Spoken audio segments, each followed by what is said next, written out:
Judge Thomas Hargrove had spent 31 years deciding the fates of other people. From the elevated platform of a federal courtroom in Chicago, he had sentenced men to decades behind bars, dissolved corporations worth billions, and ruled on cases that changed the lives of thousands he would never meet. He was, by every professional measure, a man of exceptional judgment.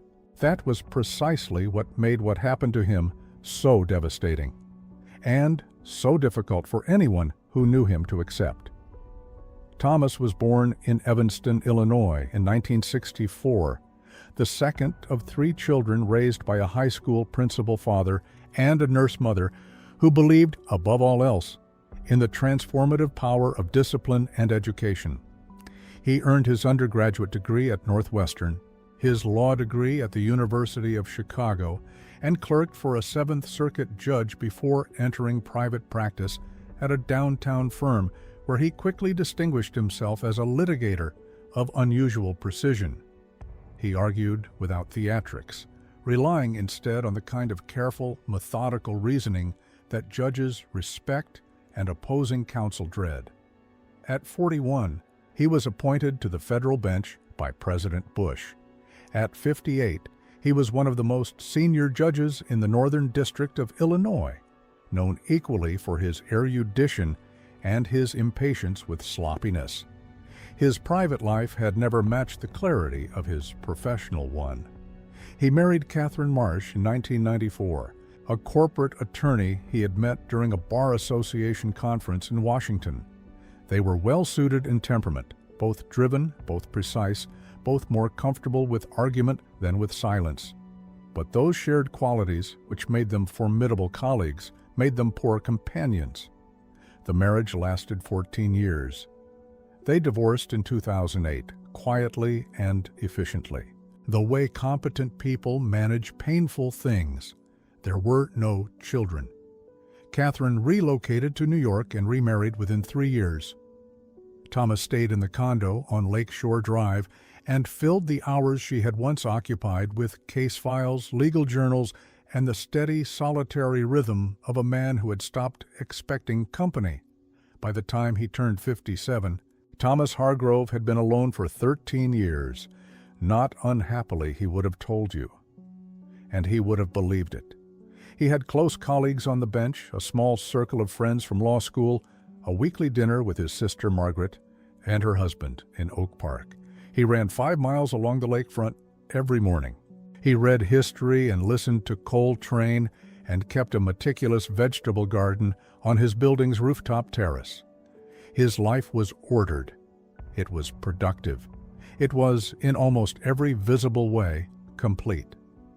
What it was not, what he had stopped admitting even to himself, was warm. The realization came slowly, the way most important things do.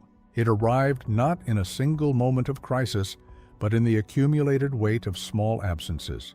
No one to call after a particularly difficult ruling. No one to share dinner with when the week felt long. No one who knew the particular sound of his laugh or the way he always burned the first batch of whatever he was cooking, and never the second. His colleagues respected him, his friends admired him.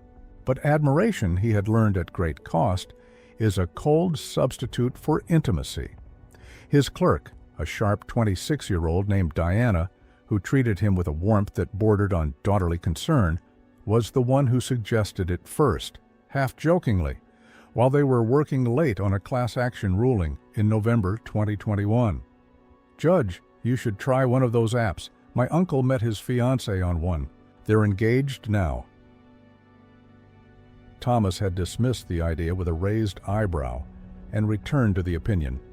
But 3 weeks later, on a Sunday evening when the apartment felt particularly quiet and the lake outside the window looked particularly dark, he opened his laptop and searched. He was careful. He chose a platform marketed toward professionals over 40. He used a pseudonym initially, T. Hargrove, Chicago, and uploaded a single photo, conservative and undisclosing, taken at Margaret's backyard the previous summer. He wrote a brief, measured profile that read less like a romantic appeal and more like a well-drafted brief. honest, precise, and entirely devoid of vulnerability. He mentioned his interest in history, his morning runs, his time abroad during a sabbatical year at Oxford in 2015.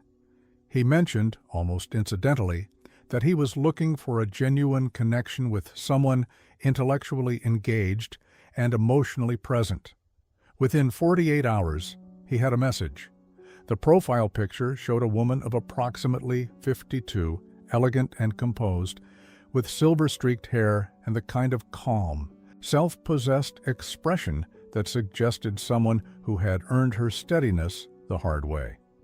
Her name was Eleanor Whitmore. She was British, a recently widowed architectural historian based in Bath, Somerset. She wrote in flawless, understated prose, come across his profile and been struck by his mention of Oxford. She had studied there herself, she said. She hoped it wasn't too forward to reach out. She signed off simply, Eleanor. Thomas read the message twice. He read it a third time. Then, for the first time in longer than he could accurately remember, he smiled at his phone screen in an empty room. He replied before he went to bed. It was, he would later reflect, the first decision he had made in years without consulting a single source of evidence. The first 3 weeks were careful and unhurried, the way genuine things tend to be. Eleanor wrote the way Thomas imagined she might speak, measured, precise, with a dry wit that surfaced unexpectedly at the end of otherwise serious sentences. She described her work restoring historical building records for the National Trust, her late husband Geoffrey, who had died of pancreatic cancer 18 months prior, her grown son William, who lived in Edinburgh and called every Sunday without fail. She mentioned her garden in Bath, her preference for red wine over white, her conviction that most contemporary architecture was, in her words, an expensive apology for having nothing to say. Thomas found himself composing replies with unusual care. Not the careful drafting of a judge constructing an opinion, but something different, the careful attention of a man who does not want to say the wrong thing to someone he does not want to lose. He wrote about Oxford, about the Bodleian Library in winter light, about the specific satisfaction of reading Macaulay in a country that still took Macaulay seriously. He wrote about Chicago in February, which he described honestly as a test of character.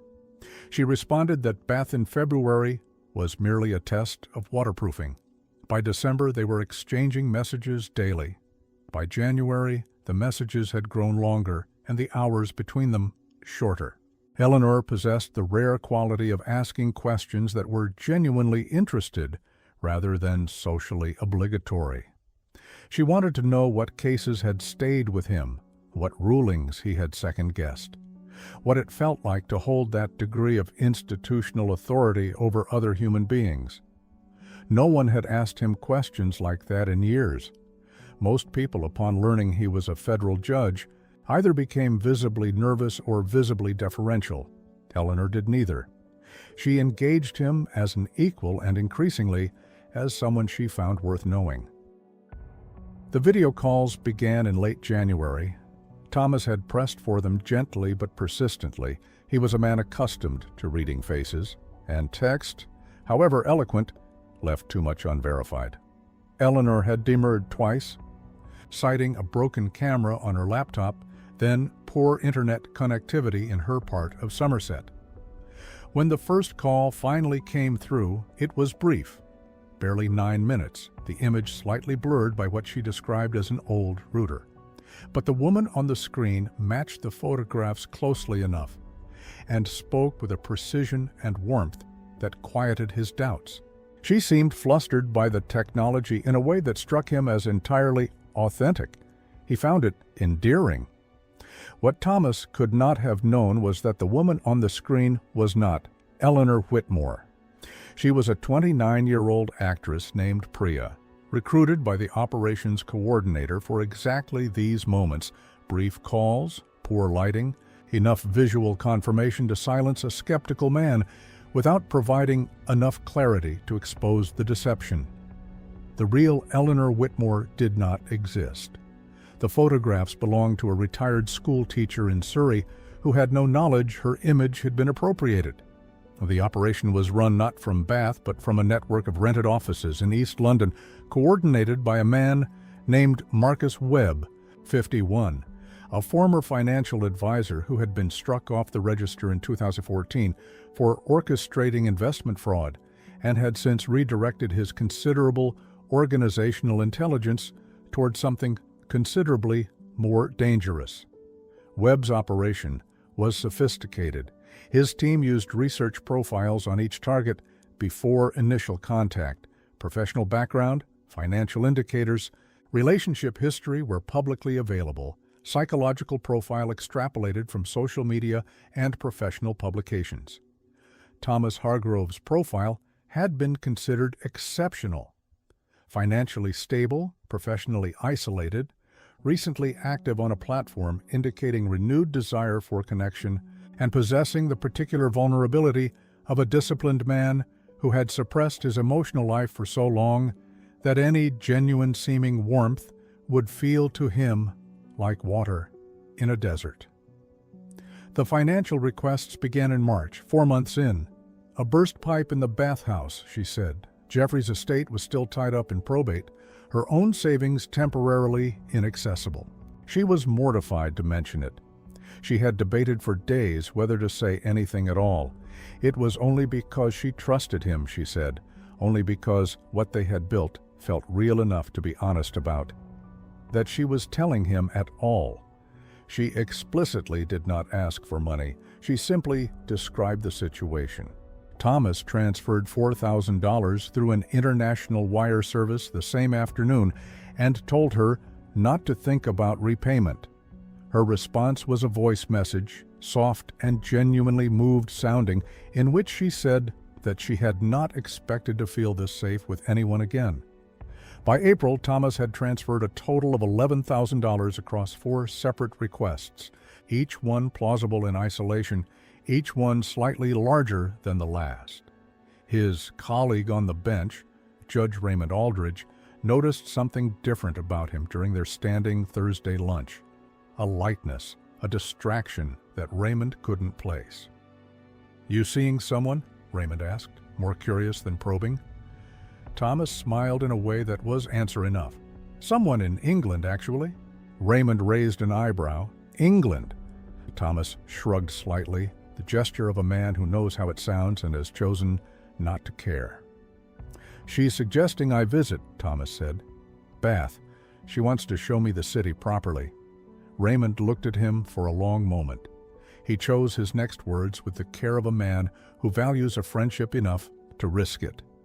"You've met her in person." Thomas shook his head. "Then meet her somewhere public first, somewhere neutral. Take Margaret." Thomas said nothing. Raymond had seen that expression before, not in Thomas, but in defendants who had already decided and were waiting for sentencing to end so they could act. The trip was booked for the second week of June. 6 nights. A hotel in Bath City Center, close to the Roman baths, close to Eleanor's house.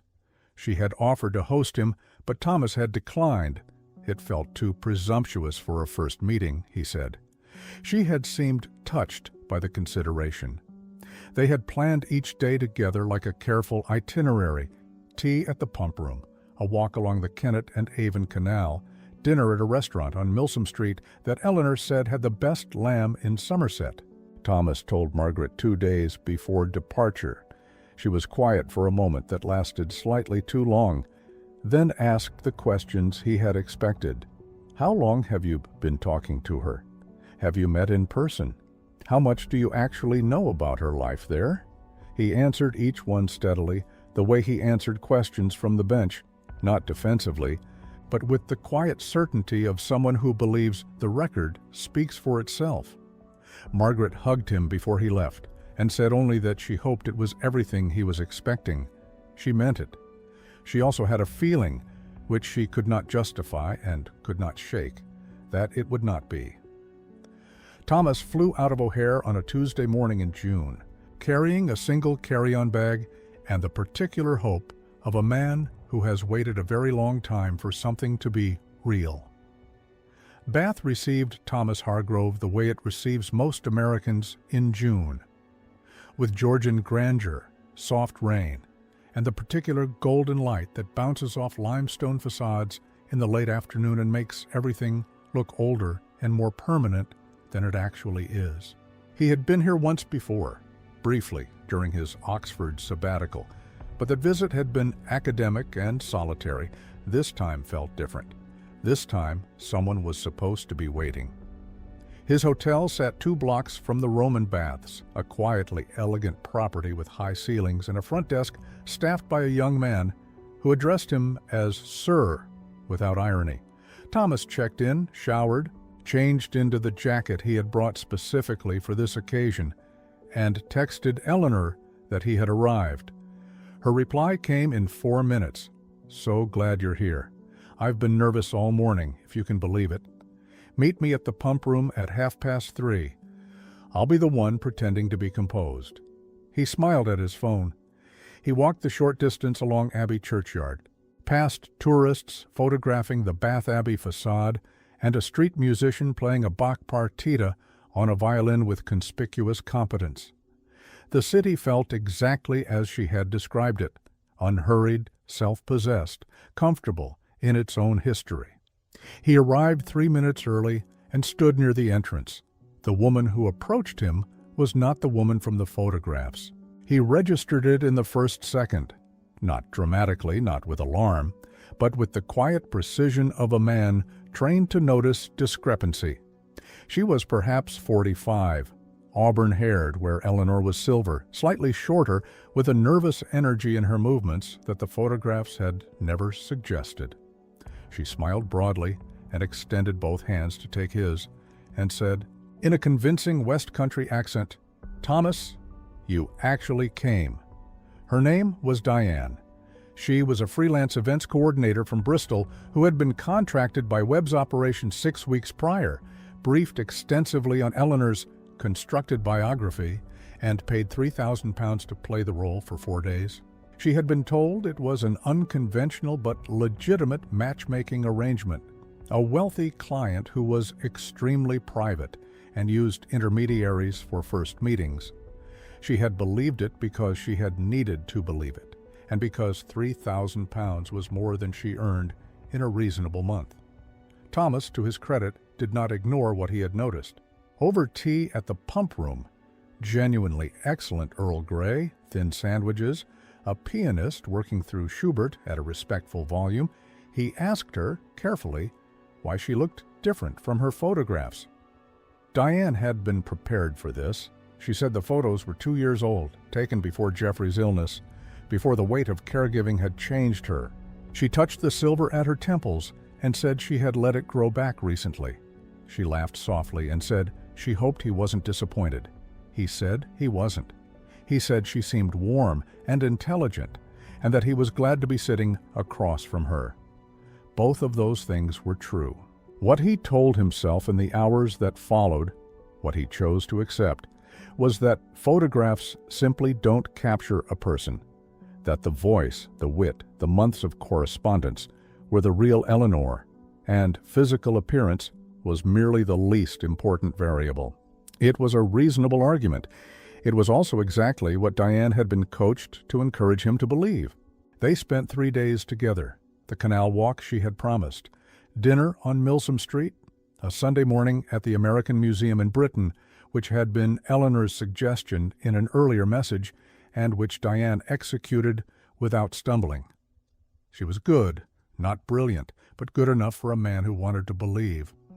Thomas noticed small inconsistencies. She was vague about certain architectural details that Eleanor had supposedly spent her career studying. She deferred on specifics about Jeffrey's illness that earlier messages had covered precisely. She seemed to check her phone with an anxiety that didn't match the composure Eleanor had always projected. He filed each observation carefully, the way he filed contradictory testimony, not dismissing it, but not yet ruling on it. On the third evening, at a wine bar near the circus, Thomas asked her directly about the house, the one with the burst pipe, the probate issue, Jeffrey's study, where she had said she kept his architectural drawings. Diane hesitated one beat too long before answering. The hesitation was small. Thomas caught it the way he caught everything. He said nothing. He finished his wine. He walked her to the corner of Brock Street and said goodnight, with a warmth he no longer entirely felt. Back in his hotel room, he sat on the edge of the bed for a long time. Outside, the city continued its composed existence. A taxi passing, voices from a restaurant below, the faint sound of the Avon moving somewhere in the dark. He picked up his phone and opened the message thread with Eleanor. 6 months of conversation. $11,000 sent without hesitation. And a woman who had looked at him across a linen tablecloth and answered his question about her late husband's drawings with a pause that lasted exactly 1 second longer than the truth would have required. He was a federal judge. He had spent 31 years reading pauses. He booked a flight home for the following morning. He did not tell Eleanor. He did not tell Diane. He set the alarm for 5:30, turned off the light, and lay in the dark, listening to Bath's quiet streets and thinking about everything he had chosen not to see until now. He was wrong about one thing, however. He believed leaving would end it. It was only the beginning. Thomas landed at O'Hare on a Wednesday morning with a carry-on bag, a head full of unanswered questions, and the disciplined composure of someone who had decided to think before acting. He did not call Eleanor. He did not send a message explaining his early departure. He simply went home, made coffee, and sat at the kitchen table with his laptop and the methodical intention of a man who had spent 3 decades separating fact from persuasive fiction. He started with what he could verify. He searched for Eleanor Whitmore, architectural historian, Bath, National Trust. Nothing substantial emerged. No publications, no institutional affiliations, no professional record of any kind. He searched for Jeffrey Whitmore, architect, Somerset, deceased 2020. Again, nothing. He searched the address she had mentioned once in passing, a street in the Lansdowne area of Bath, and found no property record matching the name or description she had provided. In 90 minutes of careful searching, Thomas Hargrove could not confirm that Eleanor Whitmore had ever existed.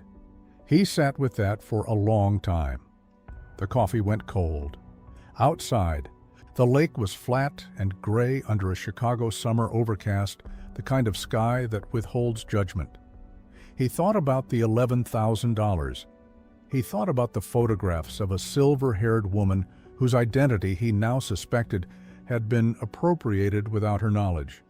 He thought about Diane's single hesitation over a glass of wine in Bath, and about the months of correspondence he had experienced as intimacy and, which he now understood had been, in its entirety, a performance. What surprised him was not the anger. The anger arrived cleanly and was entirely expected. What surprised him was the grief, because the thing that had been taken from him was not only money or time or professional dignity, it was the 6 months during which he had believed, genuinely and without reservation, that he had found someone worth knowing. That loss was real, regardless of whether its object had ever existed. He called Raymond Aldridge that afternoon. Raymond listened without interrupting, a skill Thomas had always respected in him, and when Thomas finished, Raymond said simply, "You need to report this, not just to protect yourself, because people like this don't stop at one." Thomas already knew that. He had known it before he picked up the phone. What he had not anticipated was that the operation would move first. The message arrived that evening. It came not through the dating platform, but directly to his personal email address, a detail that meant they had done research extending well beyond his profile. The message was brief and clinical.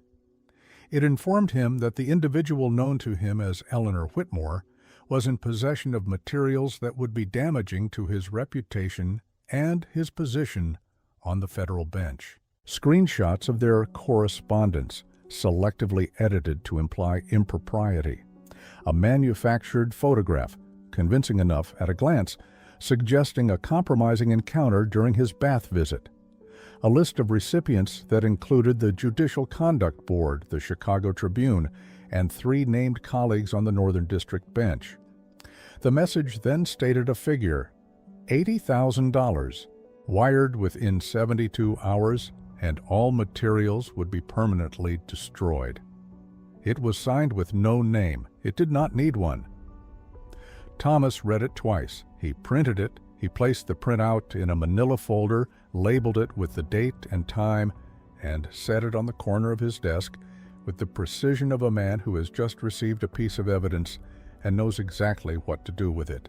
Then he called the FBI's Chicago field office. The agent who answered his call was a 14-year Bureau veteran named Special Agent Carol Vance, assigned to the Financial Crimes and Cyber Fraud Unit. She arrived at his apartment the following morning with a colleague and a laptop, and the kind of quiet, unhurried professionalism that Thomas immediately recognized as competence. She examined the email, the correspondence history, the wire transfer records, the Bath Hotel receipts, and the limited but telling results of Thomas's own preliminary search. The email address traces to a VPN server, she said, but the language, the structure, and the escalation timing are consistent with a pattern we've been tracking. British-based operation, targeting professional men over 50, high net worth indicators, public records accessible. The manufactured photograph is a known technique. We've seen it in 3 prior cases in the last 18 months. She looked at him directly. You did the right thing leaving when you did, Judge, and you did the right thing calling us. Thomas nodded. He was not looking for reassurance. He was looking at the folder on his desk and thinking about the 3 prior cases Agent Vance had mentioned. The men who had received the same message, seen the same figure, and made a different choice in the 72 hours that followed. The ones who paid, he said. Did it end there? Vance's answer arrived in the form of a silence that lasted precisely long enough to mean no. The 3 prior cases Agent Vance referenced had one thing in common beyond the obvious. All 3 victims had paid. The first was a retired cardiologist from Boston who had transferred $60,000 across 2 installments before the demands escalated to $120,000. The second was a commercial real estate developer from Atlanta who had paid once, and then, when the follow-up demand arrived 3 weeks later, had hired a private attorney and gone silent, a silence that had cost him his engagement when the fabricated photographs were released regardless. The third was a recently retired federal prosecutor from Seattle whose name Vance did not disclose, but whose case had been referred to the FBI's Cyber Division 9 months prior and remained open. None of them had recovered their money. 2 of them had suffered professional consequences from materials released despite payment. All 3 had waited weeks before contacting law enforcement, delay born from shame, from the instinct to contain damage quietly that afflicts high-functioning men who have spent their careers projecting control. Thomas had waited less than 18 hours. That matters, Vance told him, not just legally. It matters for what comes next. What came next was a controlled response operation coordinated between the FBI's Chicago field office and the National Crime Agency in London, which had an existing file on Marcus Webb dating back to his investment fraud conviction and had been building a secondary case around the romance fraud network for the better part of a year. Webb's operation had been careful, distributed across multiple rented addresses in East London and Bristol, using encrypted communications and a rotating cast of contractors who maintained plausible deniability about the network's full scope.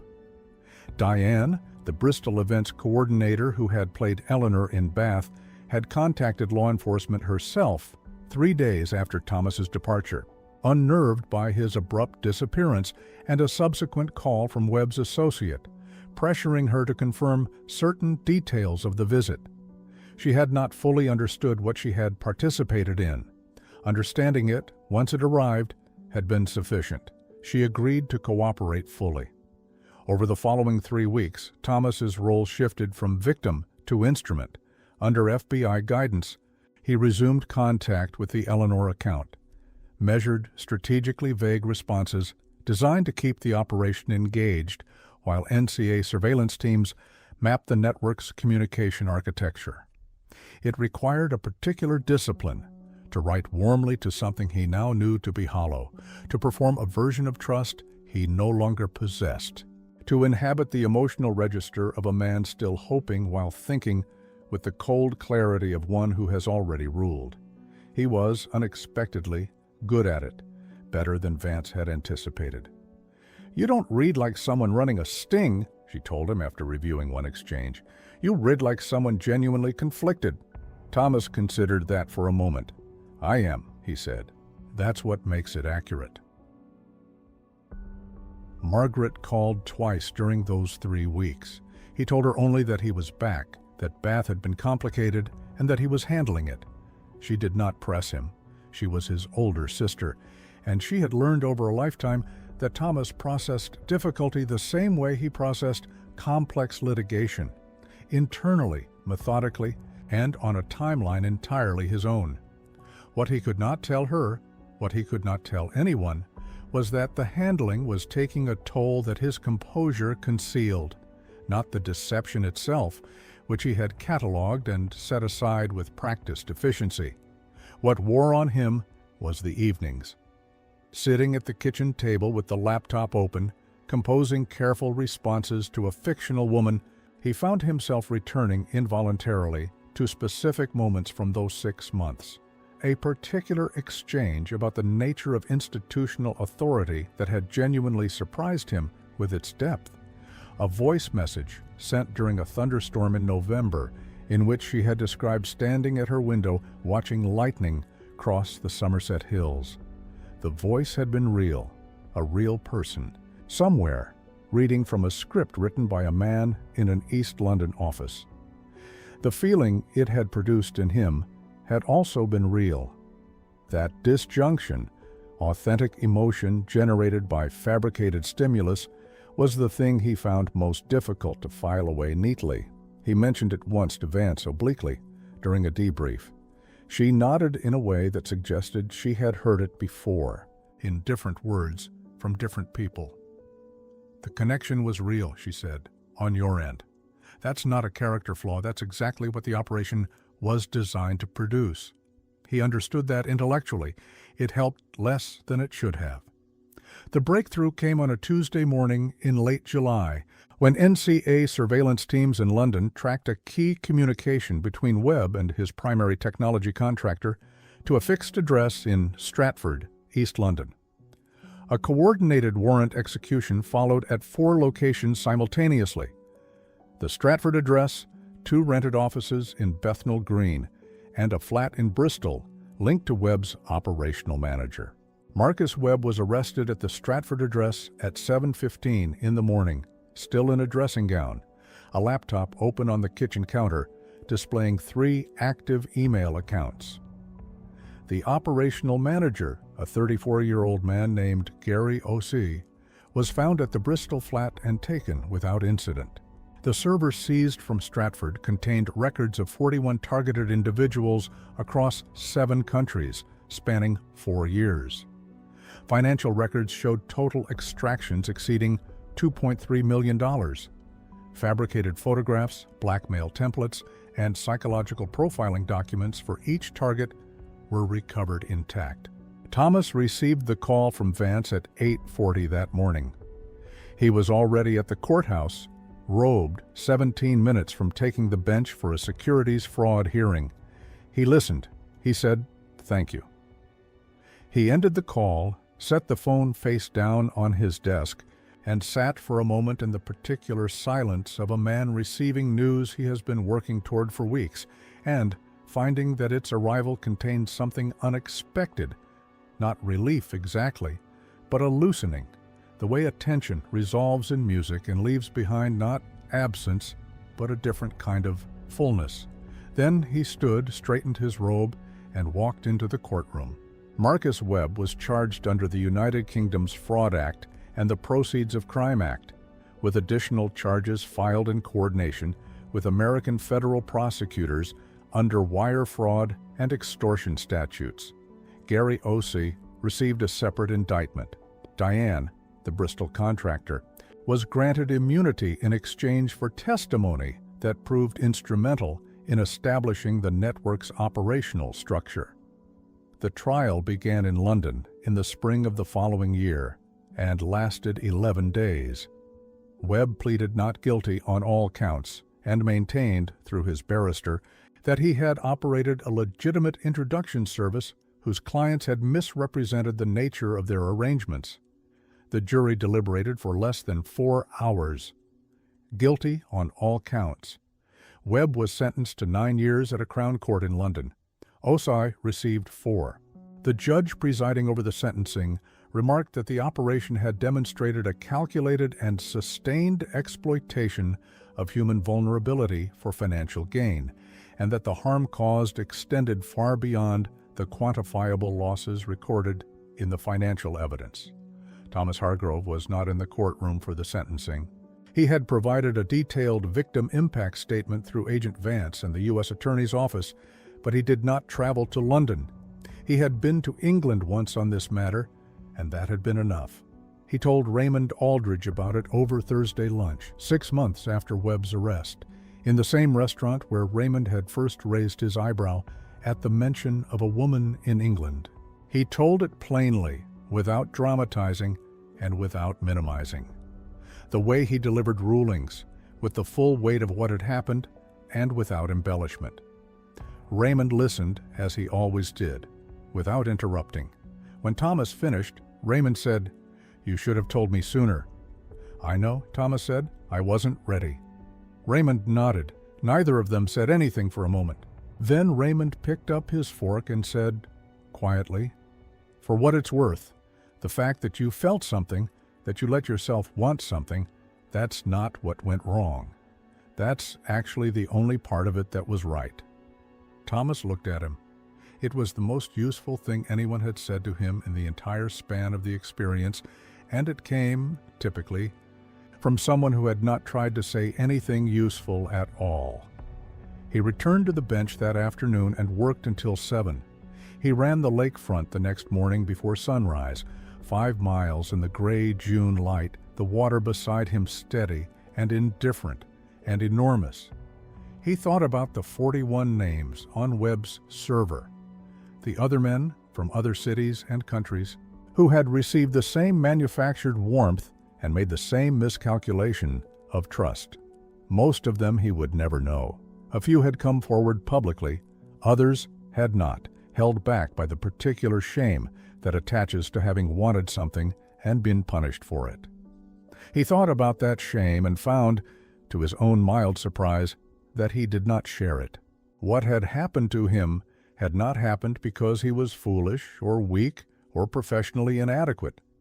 It had happened because he was human, because after 13 years of a life ordered entirely around the avoidance of disappointment, he had permitted himself briefly and entirely reasonably to hope. The operation had understood that. It had found the precise point where his defenses were lowest and built something there with patience and with skill. That was the nature of the crime, not the theft of money, but the theft of the moment when a person decides to trust. He still ran every morning. He still tended the rooftop garden. He still had dinner with Margaret in Oak Park on alternate Sundays, and she still asked questions he answered only partially, and he was still, in the ways that mattered, alone. But he had stopped apologizing for the wanting. That, he had decided, was not something he owed anyone, not the operation that had exploited it, not the institution that employed him, not even himself. He was 58 years old. He had brought complicated verdicts down from the bench for 3 decades. He understood, with the clarity that only experience purchases, that most of the important cases never arrive in a courtroom at all. They arrive quietly, in apartments overlooking a lake, on Sunday evenings when the silence has become genuinely unbearable. And they are decided not by evidence, but by the much older and less reliable instrument of the human heart. He had been wrong. He had also been brave. He was no longer certain those two things were as different as he had once believed.